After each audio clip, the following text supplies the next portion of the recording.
열심히 읽는 잡지입니다. 2012년에 그러니까 11년 전이지요. 특집을 내면서 한국에 대한 글을 썼습니다. 코로나 팬데믹이 3년을 끌었는데 또 우크라이나 러시아 전쟁이 지금도 아주 계속되고 있고 미국과 중국이 서로 다투고 있습니다.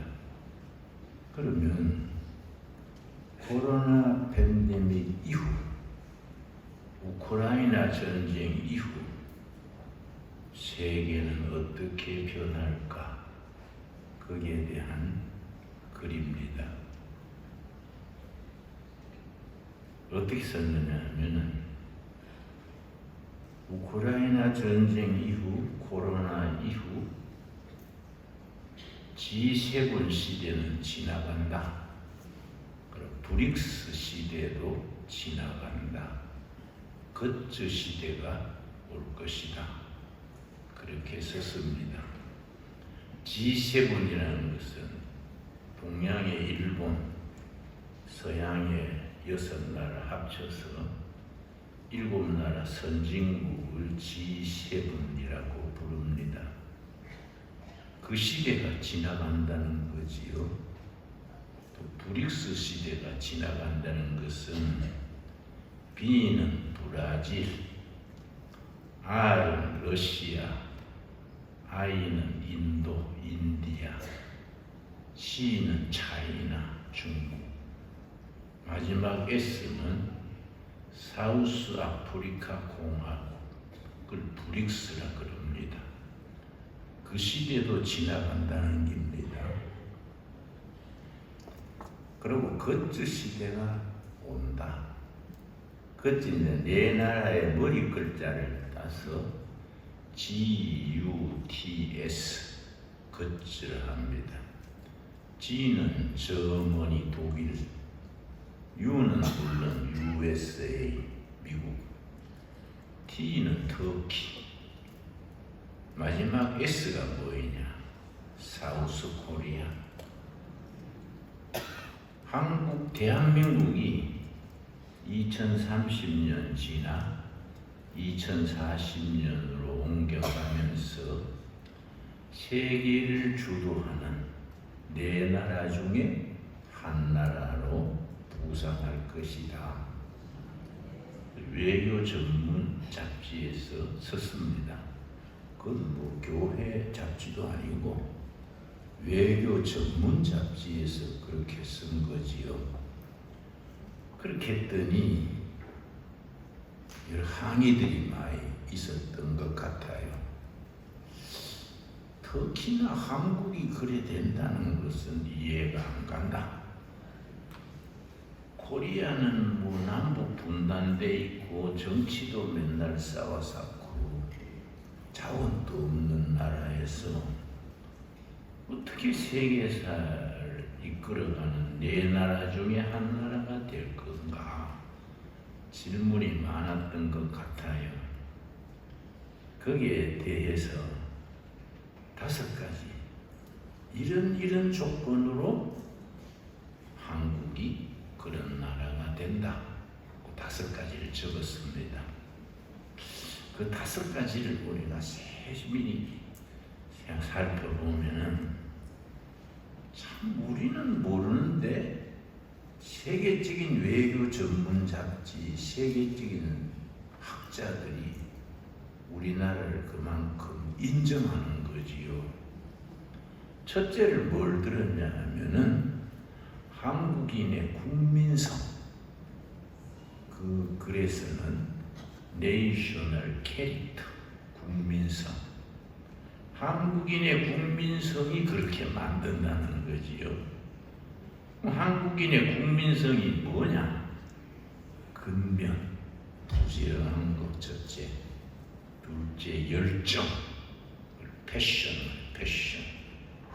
한국인은 뭐 일을 하면 죽지 아니면 깜부리치기 하는데요. 한국인의 그 열정, 이건 세계에 뛰어난 다른 민족과 다른 열정이다 이거예요. 예수를 믿어도 뜨겁게 믿고 무슨 일을 해도 밤낮 거기에 인생을 걸지요. 그러니까 이제 근면과 열정. 두 번째 뭘 들었냐 하면은 한국인의 교육열. 자식 공부시키기 위해서 시골에서 소도 팔고 몸 팔아가지고 대학 시키고, 그래 공부했는 사람들이 대한민국 이만큼 올라 세웠다 이거예요. 나도 그래요. 난 고등학교 때 공부가 하기 싫어서 가출했습니다. 취소를 하라 여기 꼽고 헤르만 헤세 시집한 건 들고 대구에서 부산 가는 기차 타고 삼낭진에 내려서 낙동강 둑으로 걸어서 1년 반을 무전여행을 했습니다. 농촌에 가서 일 돕고 또 인이 떼우고 또 바늘 장사도 하고, 그때는 동동구림을 했어요. 동동구림. 그 장사도 하면서 1년 반을 살다가 여수에 오동도라는 섬이 있습니다. 여수 오동도. 동백꽃이 꽉 피었어요. 오동도 동백꽃 나무 밑에서 내가 안 되겠다. 내가 이거 뭐 한참 나이에 이렇게 뭐 김삿갓 조카도 아니고 이게 댕겨가 되겠냐? 나이 들면 어떻게 되냐? 그래서 회개했어요. 예수님, 모태신앙이니까 이제 고만 다니고 집에 가서 공부하겠습니다. 그래 결심하는 기도하고 여수에서 배 타고 통영에 내려서 통영서 걸어서 대구 집으로 왔지요. 어머니한테 큰절하고 어머니 고만 다니고 이제 공부하랍니다. 그러니까 어머니가 눈물을 닦더라고요. 그래, 내가 새벽마다 너 위해서 눈물로 기도했다. 너는 공부해야 돼. 너 그렇게 다니면 인생이 아깝지 않냐. 그래서 내가 이제 어머니 1년 반을 놀았으니 실력이 없어서요. 참고서를 사야 되는데 참고서 살 돈 좀 구해 주십시오. 그래 얼마나 있어야 되냐? 요즘 돈으로 한 3, 4만 원 있어야 됩니다. 그랬더니 어머니가 그래 꼭 있어야 되지. 내일 나가서 구해올게 그러시더라고요. 그리고는 그 다음날 아침에 나가셨는데 저녁 9시가 돼도 들어오시지 않았어요. 걱정되지요. 어머니 내 책값 동구로 구하러 나가셨다가 뭐 사고라도 나셨나 걱정하고 있었는데 9시 지나서 들어오셨어요. 네 책값이 여기 있다. 책값 구해줬습니다. 감사합니다. 내일 서점에 가서 참고서 살게요. 그러고 이제 공부를 했는데 공부하다 보니까 어머니가 주무시는데 머리에 수건을 쓰고 주무시는 거예요. 그래서 이상하다. 주무시는데 왜 수건을 쓰고 주무시냐? 그러니까 어머니 수건을 벗겨드렸더니 머리카락이 없어요. 하루 종일 돈 구하러 다니다가 못 구하니까 그때는 가발 장사가 있어. 가발. 어머니는 이제 비녀 찔렸으니까 머리가 길지요. 돈 못 구하니까 가발 가게에 가서 머리카락을 파신 거예요. 근데 그걸로 이제 책값 구해 오신 겁니다. 그 내가 우리 어머니네 공부시키려고 이렇게 나를 극진히 참 도와주시는데 내가 꼭 공부해서 어머니 호강시켜 드려야지. 그리고 열심히 공부했습니다. 그 다음날 서점에 가서 서울대학 교수 중에 유진 교수라고 그 사람이 쓴 잉글리시 신텍스라는 영어 창구서가 있었어요. 그러면 정석, 수학 두 권 사다가 무조건 붙들고 7번 읽었어요. 7번. 영어 구문론을 정성 들여서 7번을 읽고 나니까 전치사는 몇 페이지, 동명사는 몇 장, 뻔한 거요. 그때 내가 이제 수능고사지요. 요즘 말하면 수능고사지요. 그때는 학력고사입니다. 학력고사 이제 내가 대학 가려고 시험을 쳤는데 영어 구문론에 그 7번 읽었으니까 영어 시험 문제가 60문제가 나왔어요. 60문제 중에 2문제 외에 58문제는 그 책에 있는 거예요.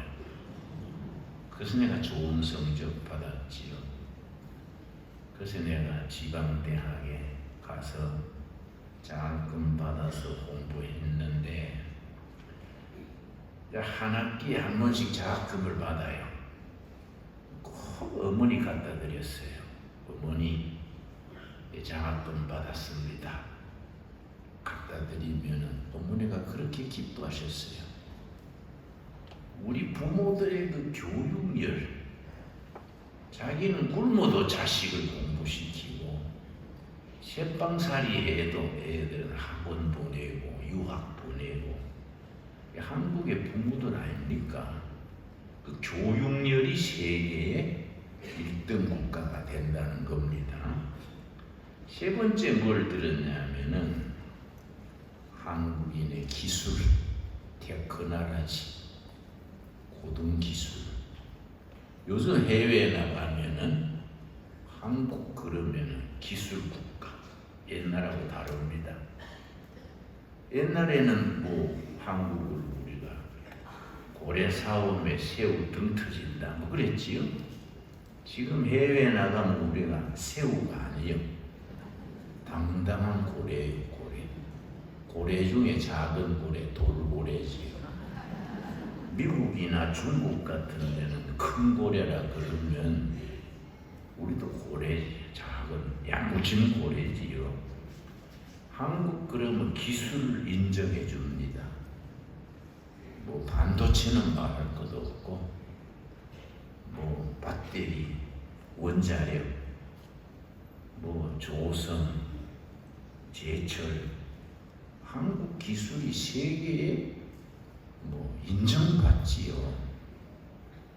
이태리나 영국보다 한국이 좋은 점이 뭐냐 하면은 이태리나 영국은 옛날에는 삐까번쩍했지만은 제조업이 없어요. 그건 전부 이렇게 서비스업만 있는데 한국 경제가 유망한 것이 제조업이 강한 데다가 K-컬처, 그래서 한국의 드라마, 음악 세계로 뻗어가는 거지. 그러니까 한국은 제조업 강국인데다가 문화 이런 게 강하니까 이 균형이 맞아서 지금은 외국에 나가면 우리가 일본보다 앞선 걸로 인정합니다. 참 감사하지요. 네 번째를 뭘 들었냐 하면은 해외 동포 750만의 네트워크. 우리 해외 동포가 750만인데 이 사람들이 전부 네트워크를 만들어서 본국을 돕는 데에 협력하는 거지요. 그래서 지금 윤석열 정부에서 잘하는 것 중에 하나가 이민 해외 동포청을 세워요. 전매 정식으로 해외 동포들을 조직화하고 국가 발전에 기여하고 교민청을 지금 세우고 있습니다. 해외에 나가 있는 750만 동포들이 20년, 30년 후에 세계 4대 강국에 들어가는 데 기여한다는 겁니다. 중요한 건 다섯 번째예요. 다섯 번. 여기 중요한 거예요. 그것 때문에 내가 길게 설명했습니다. 분명히 외교 정책이라는 미국 외교 잡지인데 다섯 번째는 뭘 들었냐면은 프로테스탄트 처치, 한국의 개신교. 한국은 개신교가 지난 100년 동안에 사회, 국가 발전에 영적, 정신적인 뒷바라지를 했고 앞으로 100년 이제 통일 한국 시대가 돼가지고 통일 한국이 세계로 뻗어가는 데에 한국의 프로테스탄트 처치, 개신교가 국민의 혼을 깨우치고 국민을 단합되게 하고 국민들의 창조성, 국민들의 상상력 이런 걸 길러가지고 한국은 개신교가 있기 때문에 선진국으로 나간다는 거지요. 물론 아까 말씀드렸듯이 포린 파리시라는 잡지는 신학 잡지가 아니에요. 외교 전문 잡지인데 개신교를, 한국 개신교를 그렇게 높이 평가한 거지. 근데 막상 한국교회 지도자들, 목사님들, 장로님들, 교회 기구들은 그걸 잘 인식하지 못하고 있어. 우리가 그걸 외국에서 알아주는 그걸 우리가 인식해가지고 이 나라가 통일 한국 된 뒤에 세계로 뻗어나가는 4대 강국이 되는 데에 영적인, 정신적인 기초를 우리가 제공해야 되지요. 그래서 나는 3대째 교인으로서 우리 할아버지가 시골에서 할아버지 삼형제가 무성살이 했어요. 그 지나가던 선교사가 논에서 논매는 우리 할아버지를 여보 젊은이 급한 일 있어 좀 나오시오. 그러니까 코제이가 급하다 그러니까 논매다가 나온 거예요. 우리 할아버지 총각 시절이야. 그 서양 양반 뭐이 급하요? 그러니까 당신 예수 믿으시오. 이런 거예요. 할아버지가 좀 성격이 거칠었던가 봐요. 이놈의 코제이가 두드러 말랐구나. 논바닥에 처박아 버린다. 번쩍 든다 그러니까 당신 날 때리는 거는 나 좀 때려도 돼요. 내 말부터 들어보시오. 당신 영혼이 지옥 가는데 그 논맨다고 됩니까? 당신 예수 믿어야 사는 거예요. 뭐 선교사가 제대로 전도했겠습니까? 그 논둑에서 예수님을 영접했어요. 그래서 우리 할아버지 삼형제가 다 예수 믿게 됐는데 우리 집안은 예수 믿어가지고 참 성공한 집안이에요. 그 내가 지난번에 고향에 갔지요. 경북 청송. 수확한 산골짜기예요. 갔더니 동네 할머니들이 날 보고 이 누구고 무슨 집 손자 아이라 이래요. 한 마을에 삼형제가 무슨했으니까 무슨 집 손자 아이라 엄청 출세했더만. 그래서 할매 목사가 뭔 출세를 해요? 그랬더니 아니야. 연방 텔레비에 나오던데 시골 할머니들은 텔레비에 나오면 출세했다는 거예요. 그러니까 우리가 밑바닥에서 예수 믿어서 성공한 나라고 예수 잘 믿어서 복받은 나라지요. 그러니까 요즘 교회가 많이 주춤해졌어요. 특별히 코로나 이후에 교회가 많이 좀 잠들고 있지요. 그러나 용기를 내야 돼요. 한국은 교회가 희망입니다. 한국이라는 나라는 교회가 희망입니다. 교인들이 딱 정신 차려가지고, 여러분 이사야서 60장 1절 보겠습니다. 이사야서 60장 참 귀한 말씀이지요. 이사야서 60장 1절 말씀에 우리 한국 교회에 대해서 성령께서 일러주시는 말씀입니다. 이사야 60장 1절 이런 말씀은 아예 우리가 암송해야 돼요. 그래가 자다가도 탁 깨면 이런 말씀이 참 나와야 됩니다. 60장 1절 일어나라 빛을 발하라 이는 너 빛이 이르렀고 여호와의 영광이 너에게 임하였습니다. 일어나라 라이즈 빛을 발하라 빛 샤인. 그래서 15절 말씀 이사야서 60장 15절 전에는 너가 버림을 당하며 미움을 당하였으므로 너게로 직하는 자가 없었으나 그 다음 같이 읽겠습니다. 이제는 내가 너를 영원한 아름다움과 대대의 기쁨이 되게 하리라. 아멘 하시지요? 전에는 너희가 핍박받고 일본에 종살이하고 이승만 대통령 때 우리 국민 소득이 57달러 했습니다. 그런데 북한은 그때 240달러예요. 북한이 우리보다 3배 더 잘 살았어요. 근데 우리가 정말 예수 잘 믿고 온 국민이 땀 흘려 일해서 지금은 북한보다 우리 국력이 60대 1이에요. 그래서 북한이 핵무기 만들어가지고 뭐 그래서 하지요.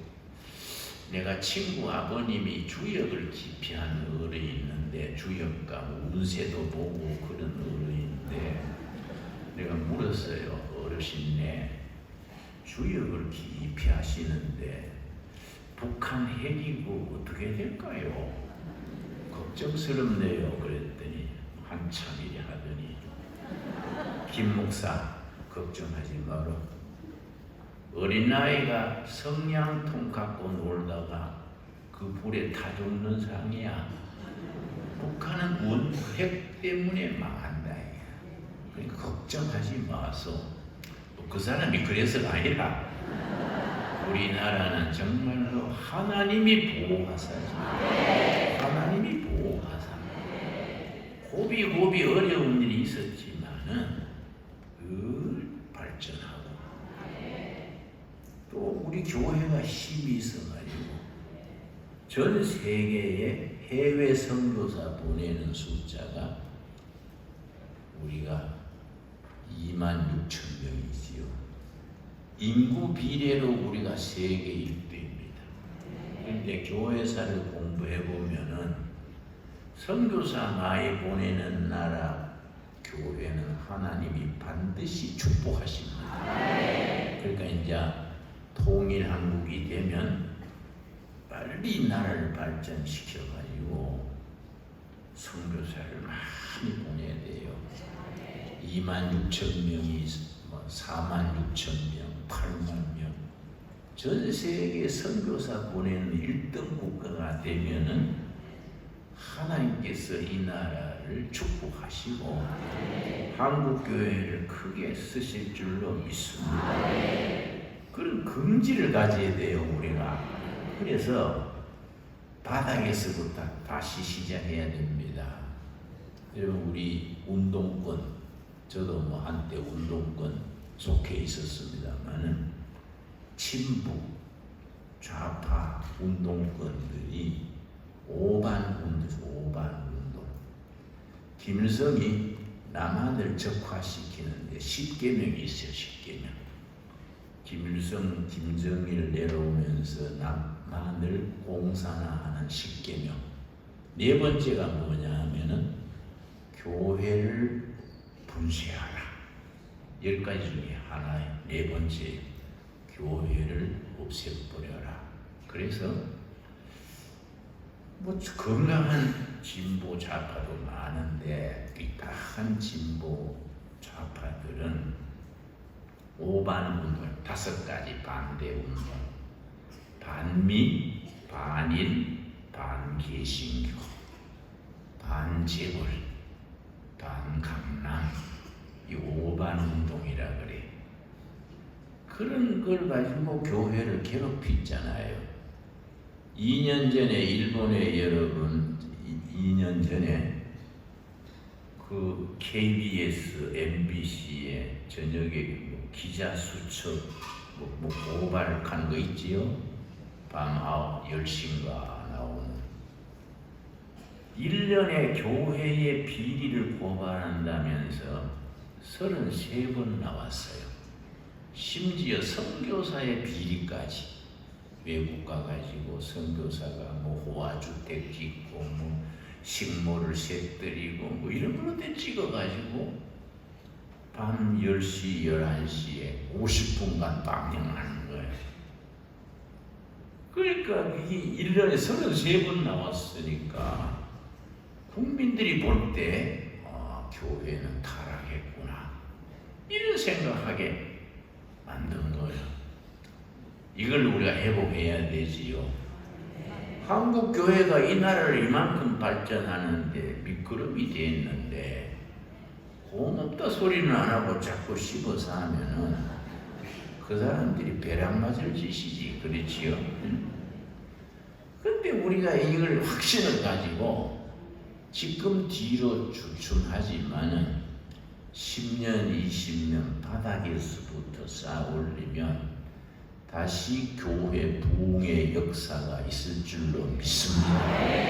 그리고 이 인천 순복음교회도 와서 보니까 뜨겁잖아요. 요즘 부흥의 일이 안 보입니다. 부흥에 가끔 나가보면 요새 잘 안 모여요. 근데 첫날부터 꽉 모였어요. 그래가지고 흡족하더라고요. 참 좋은 교회다. 뭐 하나님께서 십자가 신앙, 부활 신앙에 우리의 열정, 패션을 보시고 개인도 축복하시고 교회도 축복하시고 나라도 축복하실 줄로 믿습니다. 저는 이제 신학교 2학년 학생 때 대한민국에서 제일 가난한 마을에 가서 개척교회 해보자. 그러고 이제 전도지 들고 옛날에 박군의 심정하는 전도지가 있었어요. 성교구에 가면 그냥 좋습니다. 가방에다가 전도지 넣고 울러내고 서울시내 뒤져보니까 마장동 밑에 청계천 한양대학 뒤편이 제일 가난하더라고요. 거기 1600세대가 막 청계천 2개 사는데 너무너무 가난하더라고요. 처음에는 뭐 전도할 줄 모르니까 집집이 다니면서 전도지 주고 예수 믿으세요, 교회 나가세요 이러고 하는 거예요. 근데 한 집에는 여보세요 해도 대답이 없어. 문도 열리고 방문 앞에 신발도 있는데 대답이 없어요. 그래서 내가 아무도 없나 하고 들다 봤더니 컴컴한 방에 12~13살 먹은 아이가 병 들어가지고 몸이 젓가락처럼 여였어요. 근데 배가 올챙이 배처럼 볼록한데 배꼽 밑에 한치나 되는 데서 고름이 흘러내려요. 고름이 흘러서 등으로 타고 내리는데 구데기가 고름을 좋아하는가 봐요. 구데기가 10댓마리가 자꾸 등 밑으로 고름 떨어지는 대로 군술군술 파고드는 거예요. 아이고 내가 너무 끔찍해가지고 돌아설 수가 없더라고요. 그냥 방에 들어가서 얘야 너 왜 이러니? 그랬더니 눈동자는 움직이는데 대답이 없어. 그래서 누가 오도록 기다렸지요. 빗자루 가지고 구데기 썰어서 버리고 옆에서 기도하다가 성경 보다가 2시간 좀 기다렸더니 한 50대 아줌마가 왔어요. 날 보더니 누구신지요? 그래서 나는 전도하러 왔다가 얘가 너무 끔찍해서 가지 못하고 누구 오도록 기다립니다. 아주머니 얘 엄마 되세요? 그렇다 그래요. 얘가 왜 이런데요? 배에서는 구름이 왜 흐르는가요? 그랬더니 아이고 저놈의 자식이 애미를 못 잡아 먹어가지고 자식이 아니라 왼수요 왼수. 그래서 5살 6살 때 자꾸 감기하더래. 그래 고춧가루 콩나물국 해서 먹이면 나섰다가 또 아스피린 사다 먹이면 괜찮다가 또 재발하고 지금은 13살이에요. 지금 2달 전부터 배에서 구름 나온다는 거지요. 아주머니 그러면 병원에 가서 진찰해 보셨나요? 그랬더니 먹고 살기 힘드는데 뭐 병원 갈 여유가 있나요? 벌써 죽은 자식이지요. 우리는 내놨습니다. 그래요. 아줌마 그러면 내가 내일 허락해 주시면 데리고 병원에 가서 진찰해 볼 테니까 비용 걱정하지 마시고 허락만 해주세요. 그랬더니 그래 해주시면 고맙지요. 그래서 내가 허락받았어. 신학교 기숙사 가가지고 방바이 다니면서 녹음했어요. 주머니 돈 다 내놓으시오. 사람 살리는데 돈 안 내놓으면 역적이요 역적. 내일 식권값 외에는 다 돈 내시오. 그래 한 3만 원 모았어. 그 다음날 택시 한 대 대절해가지고 걔 이름이 김학형이야. 김학형.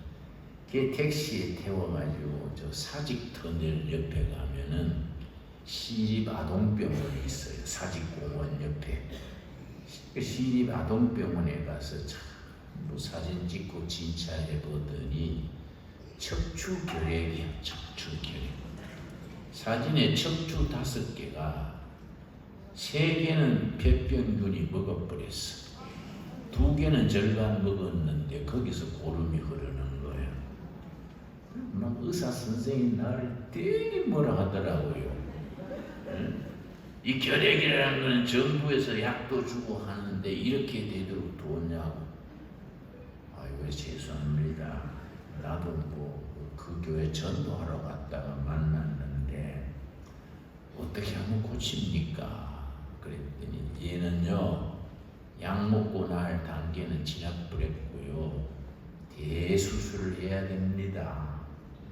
척추 5개 드러내고 인조 척추 넣어가지고 한 1년 반 이렇게 기부처에서 누워 있어야 된대요.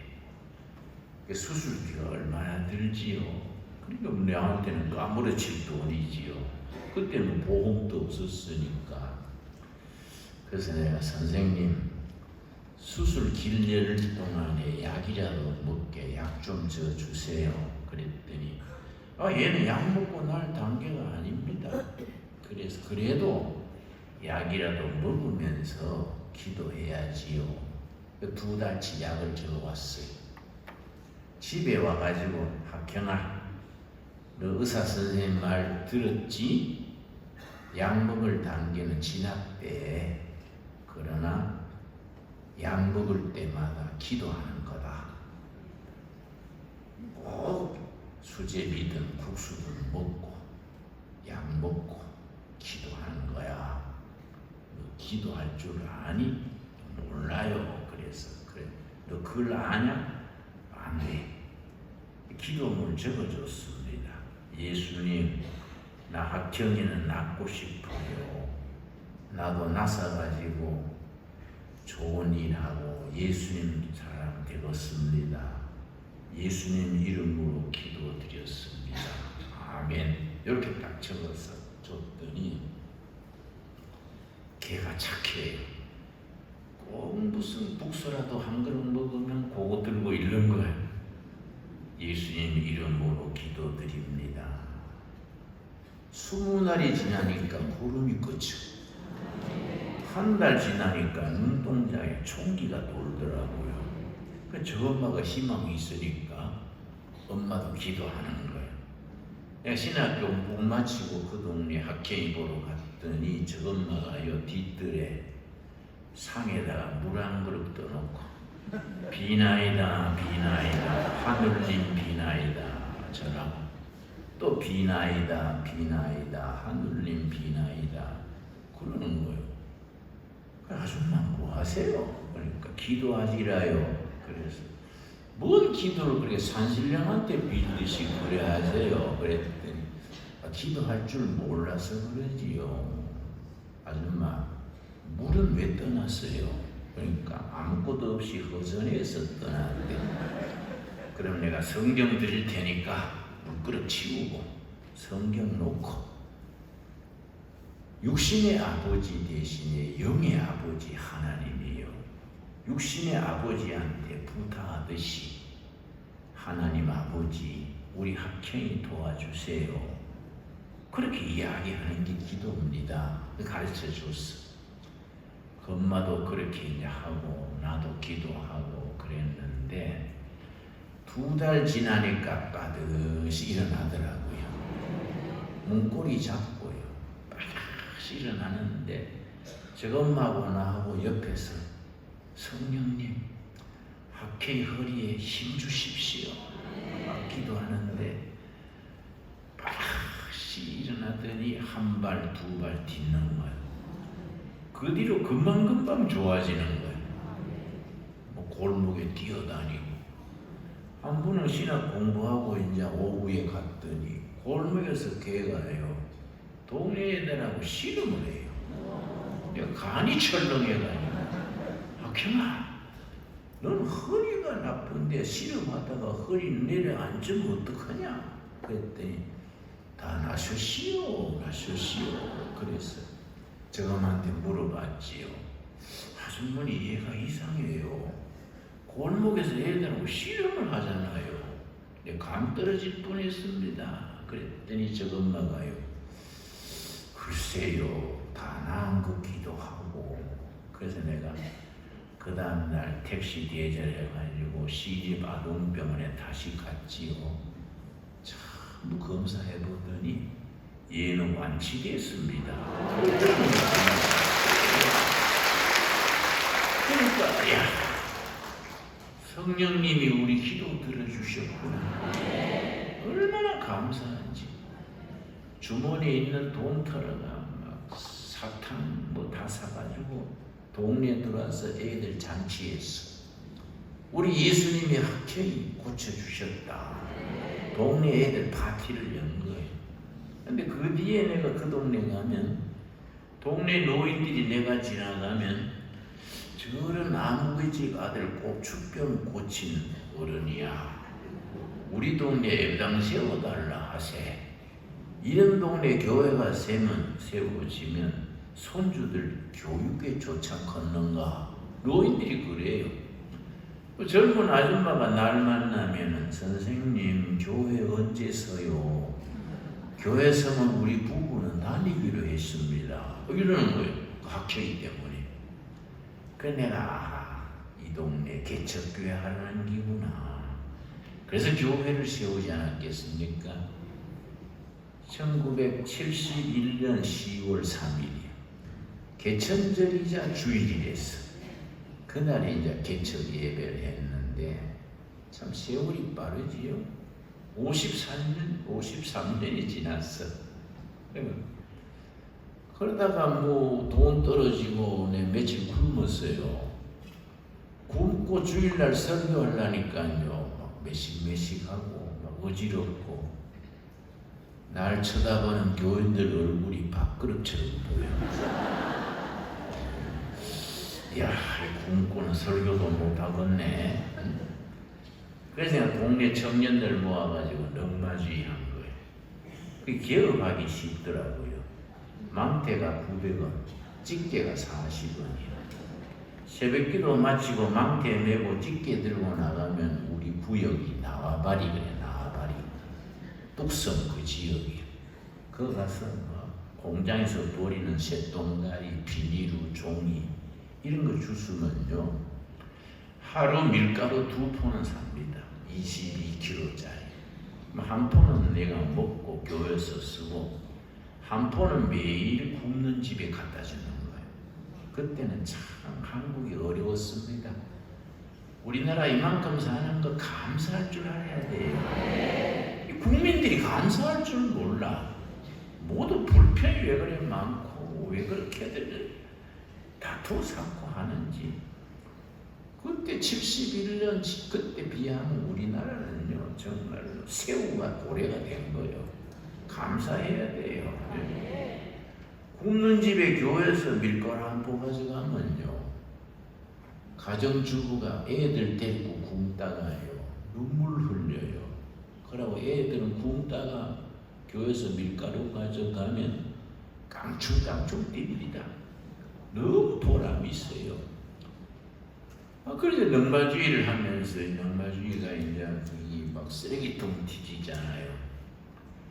쓰레기통 뒤지는데 여름에 쓰레기통 뒤지다가 열병이 걸려서 무슨 복한균이 걸린 것 같아요. 그래서 내가 병원에 가서 진찰해 보니까 열이 40도가 넘게 일주일 계속 열이 안 내리는 거예요. 감기도 아니고 뭔지 모르겠다 그래.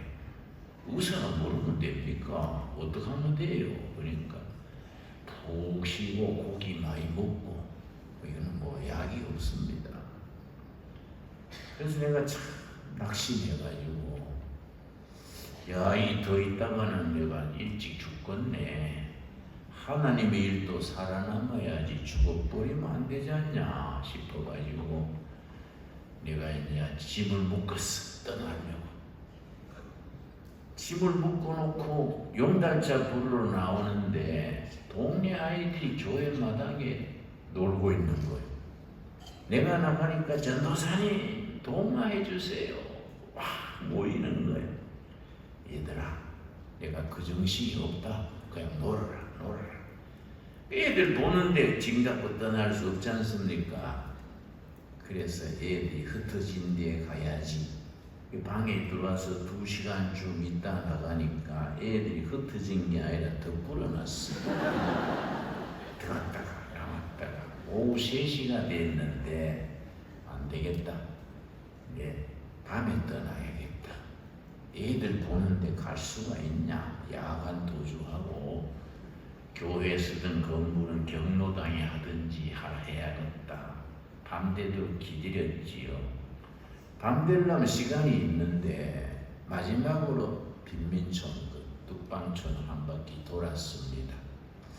이 사람들은 갈 데 없어서 청계천 밑바닥에 사는데 나는 갈 데 있다고 집 묻고도 없구나 생각하니까요 마음에 갈등이 생겨. 그래서 내가 가야 될까 있어야 될까 그러다가 에이 이러다가 신경시약 걸리거든. 간다 하고 결심하고 짐 가지러 왔어요. 모퉁이를 돌는 교회인데 모퉁이 집에 애들이 5명이야.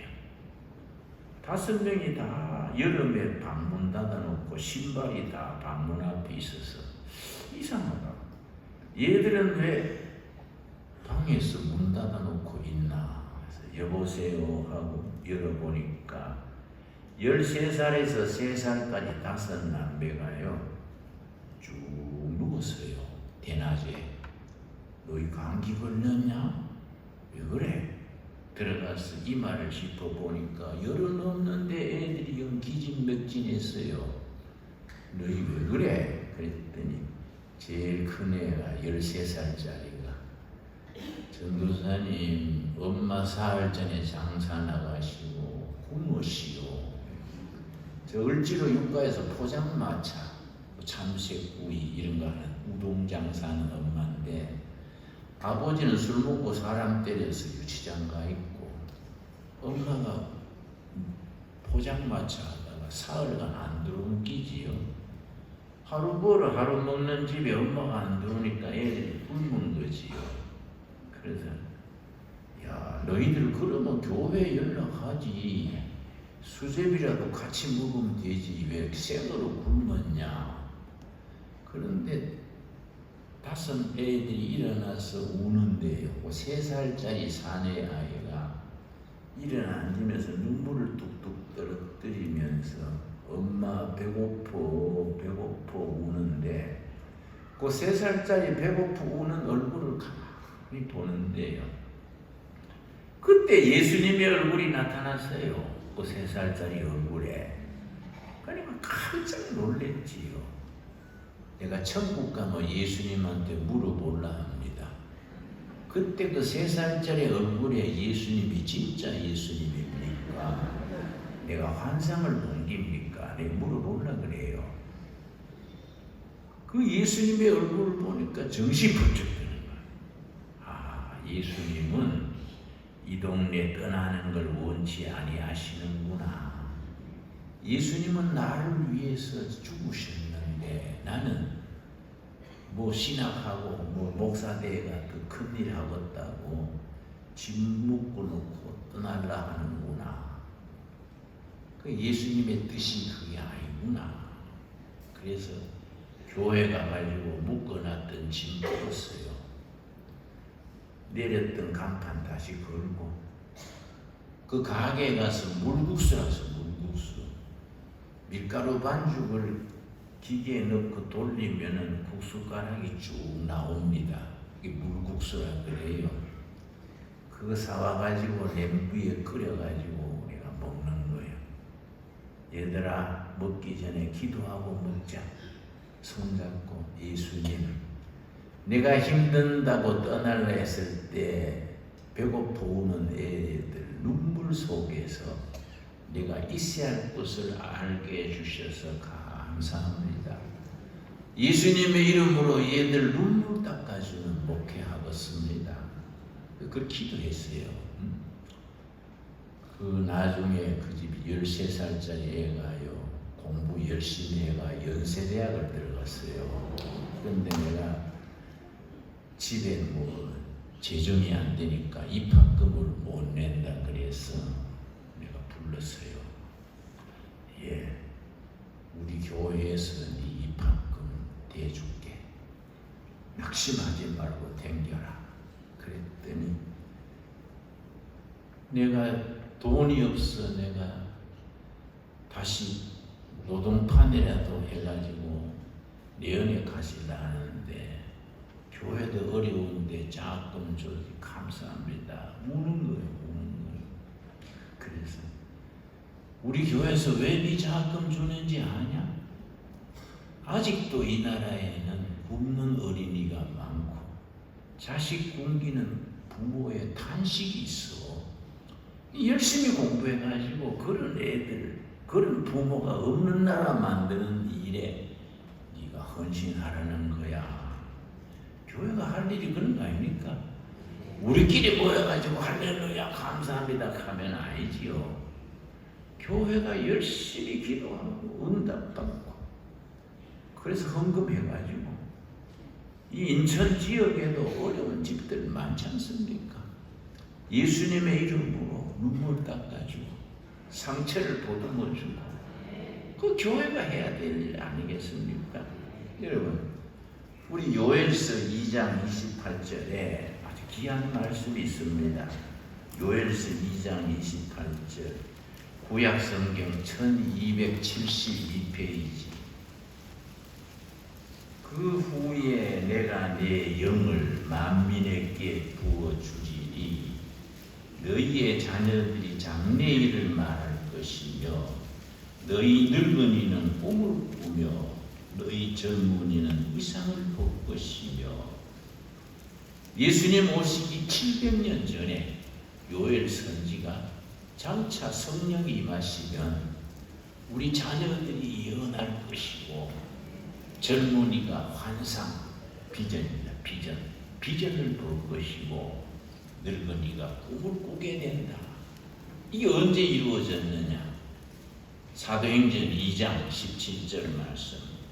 오순절 성령 충만한 역사가 임한 뒤에 이 말씀을 베드로가 인용해서 예루살렘 시민들한테 말하는 겁니다. 사도행전 2장 16절 말씀. 사도행전 2장 첫 부분에 오순절 성령이 임했지 않습니까? 교회가 시작이 됐거든요. 교회가 시작이 되니까 시내에 나가서 막 전도하고 하니까 예루살렘 시민들이 이상하다. 이 사람들이 세술에 취했다. 이거는 뭐 마주왕이나 진로소수가 아니고 새로 나온 술에 취했다. 이렇게 빈정거리는 거지요. 그랬더니 베드로가 참 나서가지고 아니다. 16절. 이는 각 곧 선지자 요엘을 통하여 말씀하신 것이니 일렀으되, 요엘서 2장 28절에 예수님 나시기 700여 년 전에 요엘 선지가 한 말이 이루어진 것이다. 17절. 하나님이 말씀하시기를 말세 내가 내 영을 모든 육체에 부어주리니 너희의 자녀들은 예언할 것이요 너희의 젊은이들은 환상을 보고 환상이 비전입니다. 비전. 너희의 늙은이들은 꿈을 꾸리라. 우리가 성령 받아가지고 우리 자녀들이 예언하는 거예요. 청년들이 비전을 보는 거예요. 노인들이 꿈을 꾸는 거지요. 이 성령 받은 우리 자녀들, 청년들, 노인들이. 여러분, 예언이 뭡니까? 예언이라는 것은 성경적인 의미는 길 없는 시대에 길을 찾아 선포하는 게 예언이에요. 그 예수님이 내가 길이요 진리요 생명이다 그랬지요. 길 없는 시대에 남북 통일의 길이 없고 나라가 길이 없고 세계가 길이 없을 때에 길을 찾아 선포하는 것이 예언이에요. 우리 자녀들이 성령 받으면 예언하는 자녀들이 된다. 젊은이들은 환상을 보고 비전, 젊은이들이 비전을 본다. 여러분, 비전이 뭡니까? 나라면 국민, 교회는 교인, 기업이면 사원들 전체가 바라보고 나가야 될 공통된 목표. 이 비전이에요. 비전. 온 국민이, 온 교인이, 회사의 사원이 함께 바라보고 나갈 목표. 이 비전이에요. 우리 청년들이 성령 받으면은 비전을 보게 되고 늙은이가 꿈을 꾸리라. 꿈꾸는 노인이 돼야 돼. 꿈꾸는 노인. 우리나라가 이제 65세 노인이 있고 1000만이 됩니다. 이 노인들이 할 일 없어가지고 하루 종일 전차 타고 왔다 하고 너무 눈동자가 확 풀어져서 노인들이 제 역할 못해요. 성령 받으면 노인이 변화되는 거야. 꿈꾸는 노인. 통일 한국 시대에 멋지게 한번 살아보자. 이 나라의 노인들이 젊은이들을 깨우치자. 꿈꾸는 노인들이 된다. 이게 얼마나 멋있습니까? 그 나는 두레마을 동두천에 세우면서 시작할 때 70살에 시작했거든요. 늙어서 일하자. 꿈꾸는 노인이 되자. 행복하게 살자. 이게 우리 목표요. 목표. 얼마나 좋습니까? 그러니까 사는 게 신바람이 나요. 학교 세우고 농장 세우고 수도원 세워가지고 그래 살아가니까 사는 게 신바람이 나요. 여러분, 예수 믿어서 행복해집시다. 꿈꾸는 노인이 됩시다. 늙어서 일합시다. 베드로가 예루살렘 시민들에게 우리가 새술이 취한 게 아닙니다. 요엘 선지가 예언한 말이 이루어지는 겁니다. 성령 받으면 너희 자녀들이 예언할 것이요. 길 없는 시대에 나라가 통일이 경제가 길이 없을 때에 길을 찾아 선포하는 것이 예언이에요. 예언. 그런 자녀들을 교회가 길러야 안 되겠습니까? 우리 젊은이들이 성령 받아가지고 비전을 보는 비전. 온 국민이, 온 교회가 바라보고 나가야 될 공통의 목표, 이 비전이에요. 비전. 그래서 아까 읽은 본문 말씀 잠언 29장 18절에 묵시가 없으면 백성이 망할 짓을 한다. 묵시가 영어로 비전입니다. 비전 없는 백성들은 망할 짓을 골라 하는 거예요. 비전이 없으면. 여러분, 비전 없는 백성들은 망할 짓을 골라서 하거니와 하나님의 말씀을 지키는 자는 복이 있도다. 우리에게 주시는 축복의 말씀으로 받을 수 있게 되기 바랍니다. 17절 말씀, 사도행전 2장 17절 우리 한번 같이 읽겠습니다. 하나님이 말씀하시기를 말세 내가 내 영을 모든 육체에 부어주리니 너희의 자녀들은 예언할 것이요 너희의 젊은이들은 환상을 보고 너희의 늙은이들은 꿈을 꾸리라. 아멘 하십니까? 여러분, 인천 순복음교회 성령이 충만으로 임해서 우리 자녀들이 길없는 시대에 예수님이 길이다, 예수님이 생명이다 예언하는 우리 자녀들이 돼야 되고, 이 교회 청년들이, 이 교회 청년들이 희망을 잃어버린 시대에, 여러분, 우리 자살률이 14년째 세계 1위입니다. 노인 자살률, 청소년 자살률이 14년째 1등이에요. 얼마나 불명예스럽습니까? 청소년이 왜 자살합니까? 노인이 왜 자살합니까? 비전이 없었어. 인생을 걸고 바라보고 나가야 될 목표가 없어. 그러면 자살하는 거예요. 우울증 걸리고 공황장애 걸리고. 그런데 성령 받으면 오순절 성령이 충만으로 임해가지고 너희 자녀들이 길없는 시대에 길을 선포하는 예언을 할 것이고, 너희 젊은이들이 목표를 잃어버린 시대에 십자가의 목표, 부활하신 예수님 목표를 바라보고 나가는 비전을 보게 될 것이고, 너희 늙은이들이 꿈을 꾸리라. 여러분, 통일 한국의 꿈을 꾸고 온 세계 선교의 꿈을 꾸고 민족 복음화의 꿈을 꾸고, 얼마나 감사합니까? 그런 인천 순복음교회로 역사할 수 있게 되기 바랍니다. 기도하겠습니다. 하나님 감사합니다.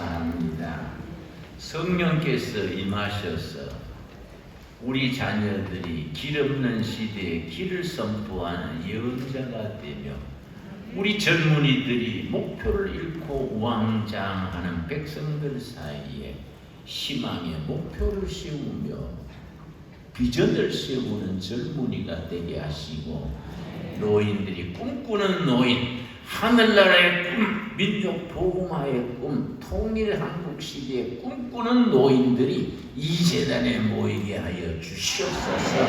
너희가 믿느냐? 믿으면 아버지의 영광을 보리라 하신 말씀대로 우리에게 믿음 주시옵소서.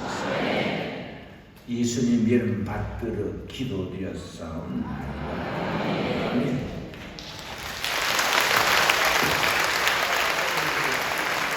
우리 목사님, 우리 교회 40주년 성회에 오셔서 귀한 말씀 전해주셨습니다. 우리가 감사를 좀 드리고 싶거든요, 목사님. 우리 성도님들이 마음을 모아서